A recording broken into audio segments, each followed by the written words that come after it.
Hi, everybody. Dan Illman, Mike Beer. Four stakes races on tap at Laurel Park on Saturday, headlined by the prestigious Frank J. DeFrancis Memorial Dash. $150,000 is the purse. Some fleet sprinters going three-quarters of a mile. Let's take a look at this field. And there are two big names in this race, both of them coming off layoffs. The sixth special reserved was claimed by Mike Maker last year for $40,000 and turned into one of the better sprinters in the country, winning two graded stakes races, placing in a grade one, and finishing off his season with a fourth in the Breeders' Cup Sprint. He's coming off the layoff. Wonder where Craig is. Went to Dubai for his last race. He didn't run very well there, and now he will return to his favorite track off of a little bit of a layoff as well. It really is an intriguing matchup.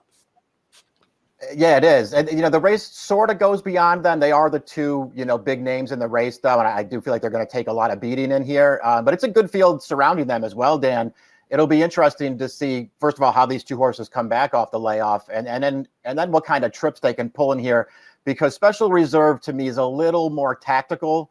But Wonder Where Craig is perfectly drawn on the outside with speed. And right in between them is Breen, a horse that has more recency than Special Reserve and Wonder Where Craig is, and also has good speed, as shown by the Timeform US Pace Projector, which has the 6, 7, and 8 out there in a red bar scenario, indicating a fast pace. And Breen, again, maybe a notch below Special Reserve and Wonder Where Craig is in terms of class, but in terms of gameness, consistency, and recency, maybe that just helps him close the gap a bit. Yeah, I wonder if it does. He's a pretty talented horse, and he tends to show up every time. This is, obviously not an easy race for him, and being drawn in between those two horses may not be great for him either. But this horse is pretty good. He has a real chance in here, I think. The excellent trainer Kelly Breen has two New Jersey breds in posts 1 and 2, both that would take advantage if this pace is fast. We'll begin with the number 1 Royal Earn, and we'll watch his most recent race where they tried to stretch him out to a 2-turn mile, and he was wide most of the way. He turns into the stretch in the 4 path, and he just pays the price, I think, for losing ground over this sloppy track. His prior effort, his first start off of a long layoff, he pulled off a big upset over Pick and Time coming from off the pace, and maybe that's simply what he is at this point, a late running sprinter. Yeah, that's certainly true. He runs fine in this race, though. It feels like cutting back is a good thing for him, even though he ran well in that race we just watched. I liked his win 2 starts back then. I also just felt like, boy, did he get a good trip and ride in that race. I mean, everything really worked out well for him. Now, it's to his credit, coming back off of that long layoff, that he was there every step of the way, and he really ran that day. But, man, that trip really worked out for him. Pick and Time, his uncoupled stablemate, is a horse that's done some nice things, and he's been thrown in some tough spots by Breen. They ran him in the Haskell. He ran second to Jackie's Warrior in the Gallant Bob at Parks, and he seems to like Laurel by virtue of his win in the city of Laurel. His final start as a 3-year-old. Now, he faced older horses in the Riley. He was beaten by Royal Earn, but he has the 2-ply excuses. A, layoff. B, wet track. C, part of a quickish pace. Yeah, he did a lot of racing in there. He was off the layoff. He got a little tired at the end, which I think is okay. That he's better than that. And I don't know. I just sort of liked him. I liked him as a 2-year-old. I liked him as a 3-year-old. As you mentioned, they ran him in some really tough races. He pretty much held his own most of the time. I thought his win over this track last November, I thought he ran really well that day with a 95 buyer. I think he's a player in here. Class relief for the 3 War Toxin is going to be a big price in this race. This is a horse that took on Jackie's Warrior last time out in the True North, and he actually tried to run with that horse in the early part of the race. And he still actually hung in pretty well to be third, albeit a well-beaten one. He's run well on the Maryland circuit in the past, including last year's DeFrancis, where he was fourth to where she told me to go, fourth behind Wonder Where Craig is, in a race where he didn't break, and well, the winner controlled the pace throughout. I just think he's better at slightly longer, like 7. I think he might be too. And, listen, it feels like his best running style is to show speed and try to be part of the pace. And that may not work out that well for him here either. There are things to like about this horse. He's probably going to be a fair price once again. I just wanted to go in a different direction. This is a horse who I think will run well in here. I just didn't really want to bet him. It'd be a real great story if Nancy Heil could win this race with the 4 Karen's Notion, a horse that she bred, owns, and trains. This horse won the Maryland Million Sprint in 2020, but has just kind of been banging around the optional claiming allowance ranks with a middling amount of success, and this race looks very tough from a class standpoint. Yeah, this horse is just in a really, really tough spot here, stepping up in class for this. The prior stakes races saved that, that race way back in 2020 that he won. That they run him in some stakes races since then, and they're just a little too tough for him, and things do not get any easier for him in this spot.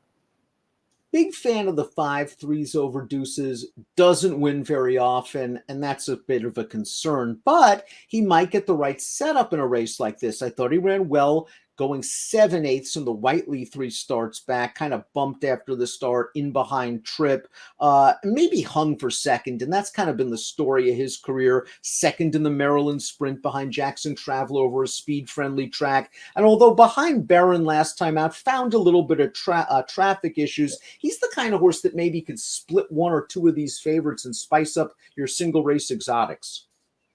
That's what I thought. I thought this is a horse maybe you try to get in underneath somewhere at a price, because if nothing else, his last couple of races are pretty good. He tried Wonder Where Craig Is and Special Reserve last year. He was no match for those horses either time, but he comes in here, catches those horses off the layoff, and he's in good form. We talked about Special Reserve, his campaign last year. His Phoenix 2 starts back was an excellent effort. He got a really nice trip tracking a big long shot. He made the lead turning into the stretch, and then he held off Aloha West, which is notable because Aloha West then got up in the Breeders' Cup Sprint. Special Reserve went after it in the Breeders' Cup Sprint, went after Jackie's Warrior early. I thought it was a good 4th place finish. He's going to get Lasix again, and I really don't worry too much about the layoffs with Michael Maker. I just have a feeling that he probably has used this race as a springboard to maybe the Vanderbilt again in 2022 at Saratoga.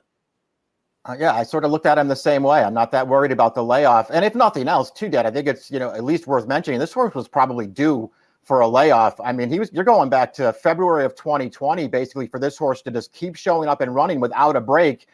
He finally got one after the Breeders' Cup, and he earned it because he had a tremendous year last year, particularly after Maker claimed him. He just kept showing up and running one good race after another. And I just really appreciate that he has tactical speed then. He's fast, and they could go with him if they want to, like they did at the Breeders' Cup, but they don't have to. This horse is comfortable tracking a pace.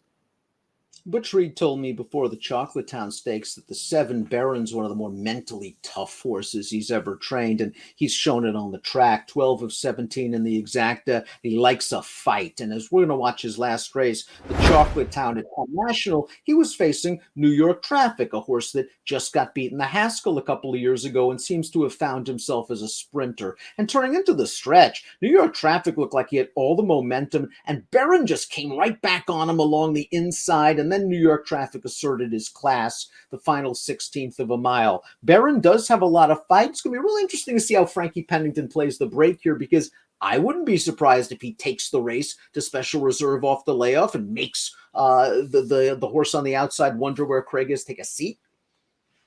Yeah, I thought the same thing. I thought that they were going to go in this race. It just seems like that's his preferred running style, and he's fast. I think he is fast enough to make the lead in here.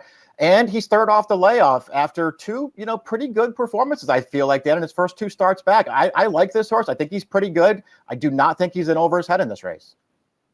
Wonder Where Craig Is finished first in 5 consecutive races last year, including a race in which he was controversially disqualified. That was last year's De Francis. He bounced back with a win in the Bold Ruler. They were going to run him in the Gravesend, came up with a foot infection. Brittany Russell gave him time, found a great spot for his first start in 2022, the Fire Plug, just a race where he just was too classy for those horses and had the best trip. Interesting that they tested him in Dubai. And maybe that race was just a little bit too tough, but they've given him time back. He seems like he's working okay. The outside post does give Sheldon Russell some advantages. It really does. I personally don't mind that they took their shot with him in Dubai. I feel like he's a horse who deserved a shot in a big race like that. When it didn't work out, they're back now. This is the right spot for him. He's really fast on his best day. When he shows up with his good race, he's really good also. I think he's going to take a ton of beating in here, but it's not an easy spot to start back off the layoff. Before we get to our top selections, please click the subscribe button on the Daily Racing Form YouTube channel for all the latest DRFTV video offerings. I'm really interested to see how they bet this race. Wonder where Craig is, of course, the local horse, and he has a lot of W's on his record. Special Reserve has taken the big drop out of the Breeders' Cup sprint. You're going with Special Reserve in here. What kind of trip do you think he pulls? Because he is tactical. Yeah, I think he's going to come out of there running and get forward. And then if, the two horses to his outside go, which I think is a distinct possibility, I think he'll probably sit just off those two horses, which would be fine for me. I like this horse. I think this is a good spot to bring him back in, although he is going to have to be cranked, I think, to win this race. I'm going to take him on top. I'm going to try to get Pick and Time in there too, Dan. He was the bigger price that I wanted to use in this race.